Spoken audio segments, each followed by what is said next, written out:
কি হচ্ছে সোনা, মুখটা এরকম কেন? কিছু হয়নি মা। কিছু হয়নি?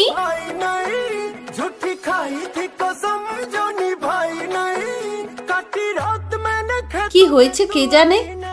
যাই টিফিন বক্সটা বার করি।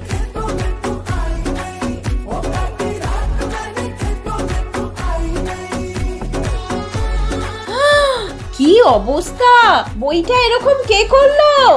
বাবান, কি হয়েছে এটা? ভুল করে ছিঁড়ে দিয়েছি মা, প্লিজ বকো না। আচ্ছা ঠিক আছে, এখানে বসো, আমি এটা জুড়ে দিচ্ছি, আর যেন না হয়।